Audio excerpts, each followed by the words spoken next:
Assalamualaikum warahmatullahi wabarakatuh. My name is Zarina binti Cik Saukap and my number matrix is 080273 and I previously studied at Ma'had Tahfiz Sains Tanah Merah. My motivation to pursue my study into diploma in law at Unisa comes from watching Korean drama when I was younger. At the age of 10 years old, I thought that this career interests me in many ways, from the way they solve cases to the way they give justice to the innocents. It inspired me in many ways, but most importantly, I want to become someone brave and strategic. After completing my diploma, my wish is to continue my studies, dreaming to completing my diploma studies, 2 degree studies, and lastly complete with chambering. Soon, I want to become a family and juvenile lawyer because I find this area of law is meaningful and interesting. I enjoy working with people from different backgrounds and want to help families and children through challenging times. This career allows me to combine my passion for justice with my love for understanding and supporting others. Throughout this semester, I developed many soft skills to develop me to be a better person and a law student. For example, I learned how to solve simple to medium hard cases and I'm getting braver with others and presenting for public. Assalamualaikum warahmatullahi wabarakatuh.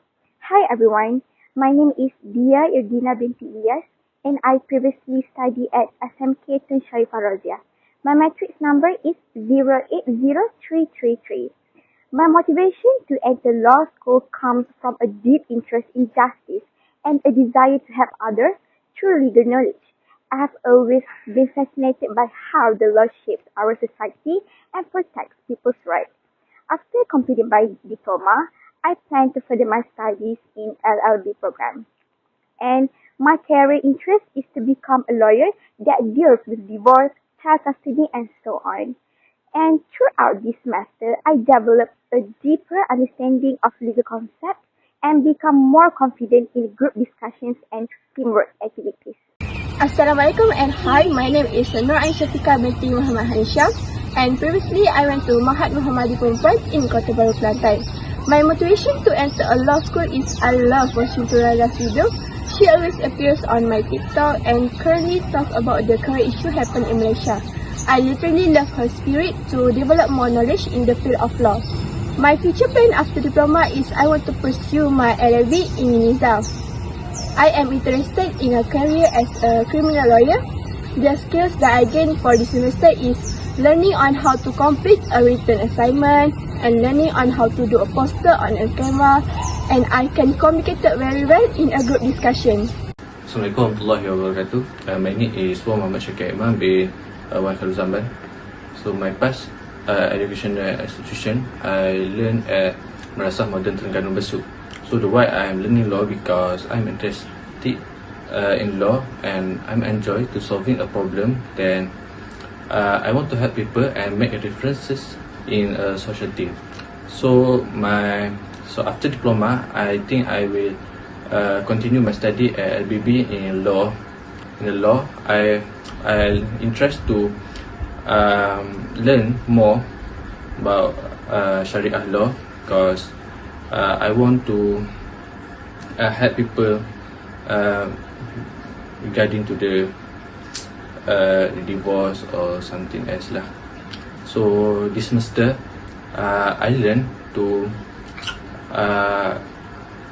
have a better communication with my group member.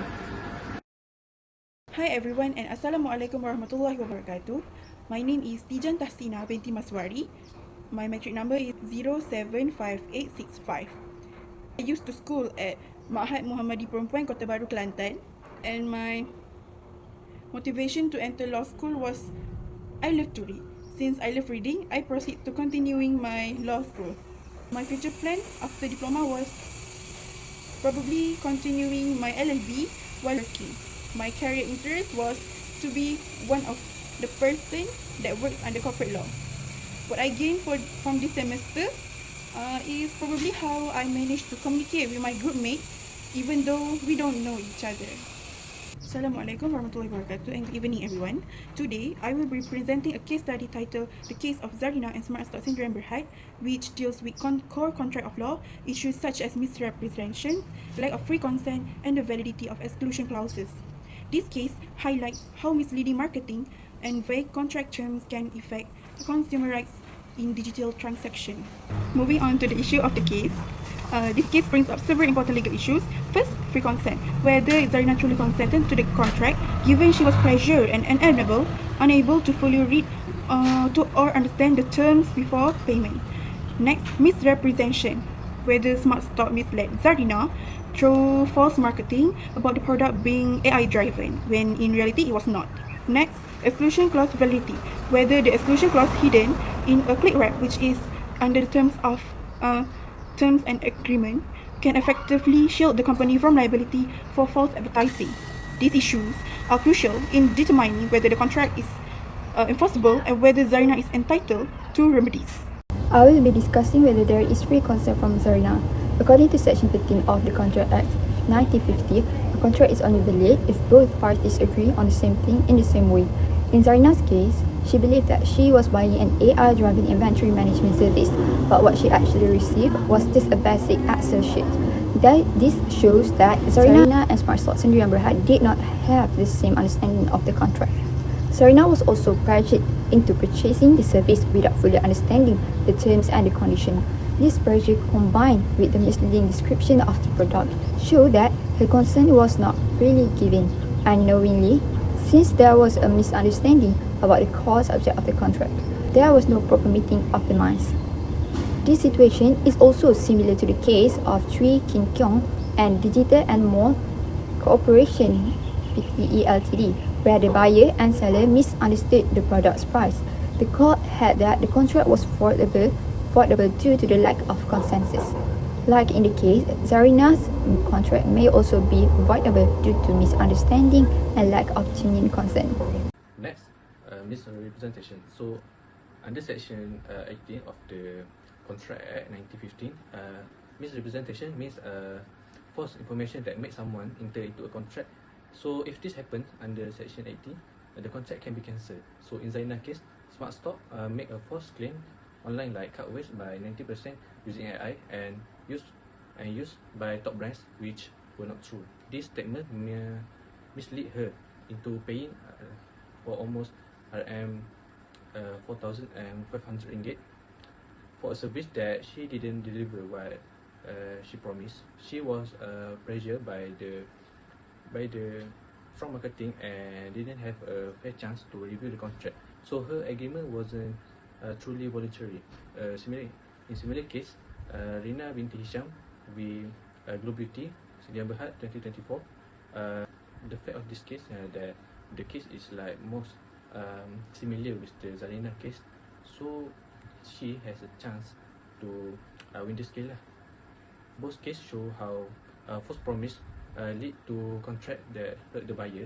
Zarina has a good reason to cancel the contract and ask for a refund and a compensation. The last issue that happened in Zarina's case is an exclusion clause. Exclusion clause is a term in a contract that limits a party responsibility. It must clear and easy to see in a contract.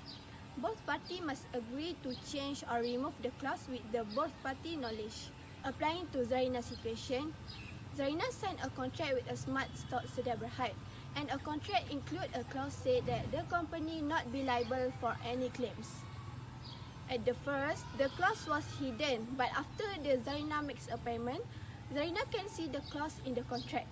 So in the end, the company should not make the hidden clause to escape blame. For my part, I explained about remedies in contract law. Under Section 19 of the Contracts Act 1950, if someone agrees to a contract because they were given false information, they have the right to cancel the contract. And under Section 73, says that if someone suffers a loss because the contract was not followed, they can ask for compensation.